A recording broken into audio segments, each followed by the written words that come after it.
tell me to chill out. You chill out. Nobody can live like this. Welcome to MsMojo, and today we're counting down our picks for actors who were big in the 2000s, but whose A-list status has fallen as we enter the second decade of the century. Can I talk to you for a sec? Yeah, sure. Number 10, Eric Von Detten. 90s kids might know Eric Von Detten's voice better than his face, given that he was the voice of Sid Phillips, the evil kid next door in Toy Story. Patient is prepped. No one's ever attempted a double bypass brain transplant before. He also starred in one of the most beloved Disney Channel original movies, 1998's Brink. I was just thinking how fun it might be to do a launch off one of those driveways right there. Go up and over the roof of the next house and land right back on the road below. Fun. Yeah, fun.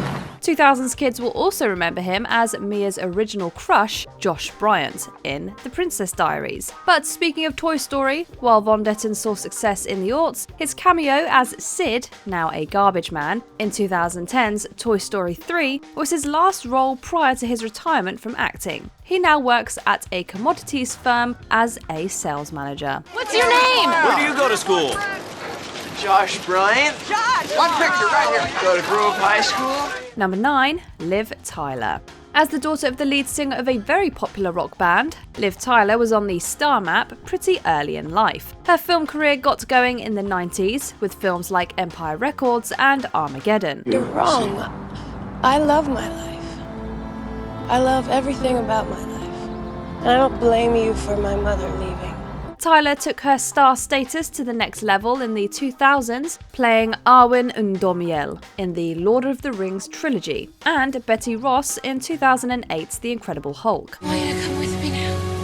Please, come with me. Tyler kept busy acting throughout the 2010s, and in 2020 appeared in the first season of 911 Lone Star. For those who still feel like they haven't seen her in a while, she just reprised her role as Betty Ross in the MCU movie Captain America: Brave New World, set to release in 2024. It's okay. Number 8, Taylor Lautner.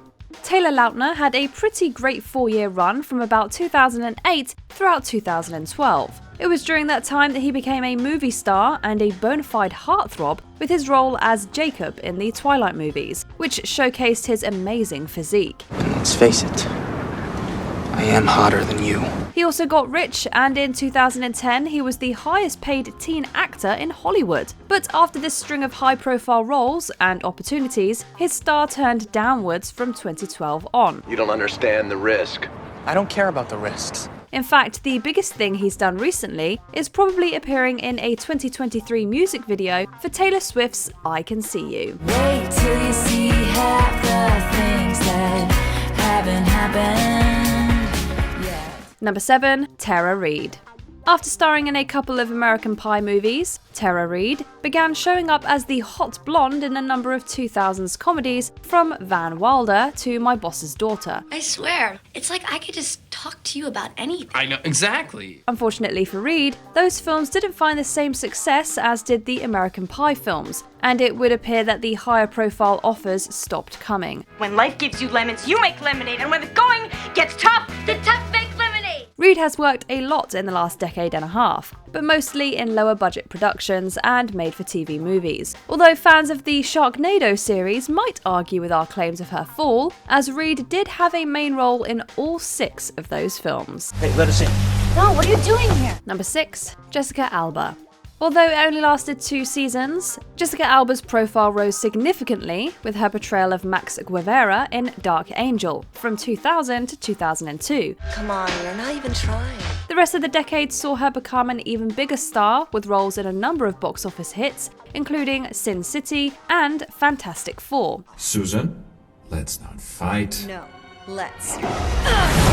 Alba hasn't seen the same kind of box office success in the last decade or so, and while she might appear to have fallen off the star map, she's been standing big and tall on the business map as the co-founder of The Honest Company. The company, founded in 2011, IPO'd in 2021, and as of February of 2022, was valued at around $550 million. Stop fighting!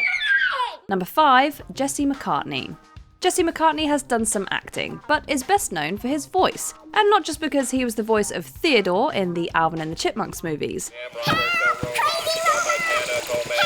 No, McCartney's voice was responsible for his pop star status in the 2000s. He released 3 albums between 2004 and 2008, with each one charting in the top 15 in the United States. Why don't you tell him that I'm leaving? His biggest song, Leavin', released in 2008, rose up to number 10 on the Billboard Hot 100. McCartney released his 6th studio album, New Stage, in 2021. But it didn't make much of an impact. In fact, the biggest impact he's made in the last few years is probably coming in second on The Masked Singer in 2020. This is an experience I'll never forget, truly. Number 4, Freddy Prince Jr. From slasher movies to teen rom-coms to Scooby-Doo, Freddy Prince Jr. was all over our movie screens in the late 90s and 2000s. And Shaggy and Scooby, do whatever you guys do. Since the end of the aughts, Prince has shown up on both the big and small screen, but is not in the star spotlight like he once was. You look like hell, Booth. You need to eat vegetables. Get some sleep. Still, he has been a presence in the lives of wrestling fans, having worked for the WWE behind and in front of the scenes from 2008 to 2012. He also has his Wrestling with Freddy podcast, which he started in 2021. Welcome back to WWF Wrestling with Freddy. Number 3, Jesse Metcalfe. From 1999 to 2006, things were looking pretty good for Jesse Metcalfe. From his role on the NBC soap opera Passions to having an affair with Eva Longoria on Desperate Housewives, both he and his great abs became quite popular. Hi, how was school? Got an A- on my biology exam. He rode that popularity to the big screen with the starring role in John Tucker Must Die. But after 7 years on the map, Metcalfe began his fall off of it. What? No. I am not inexperienced. In 2007, Metcalfe took some time off to go to rehab for alcoholism, but since his return, he hasn't been able to make much of an impact in popular culture. However, fans of the Hallmark Channel will of course tell you that he was the star of Chesapeake Shores for 5 seasons from 2016 to 2021. It was really good seeing you, Abby. Number 2, Sam Worthington. If you didn't know who Sam Worthington was at the beginning of 2009, you sure did by the end of the year. You may not have seen him in Terminator Salvation in May, but he was very, very hard to miss when Avatar came out that December. Okay, I'm sorry. Whatever I did, I am sorry. As Jake Sully, Worthington had the lead role in what would become the highest grossing movie of all time. The next year, he took the lead in yet another blockbuster, Clash of the Titans. I'm a god. I will live forever. But not here. Worthington has done good work since then, but nothing has put him front and centre in Hollywood. That was until Avatar: The Way of Water in 2022. With 3 more sequels planned, he might end up back on the map at some point. Then let's get it done. Before we continue, be sure to subscribe to our channel and ring the bell to get notified about our latest videos. You have the option to be notified for occasional videos or all of them. If you're on your phone, make sure you go into your settings and switch on notifications. Number 1, Frankie Muniz.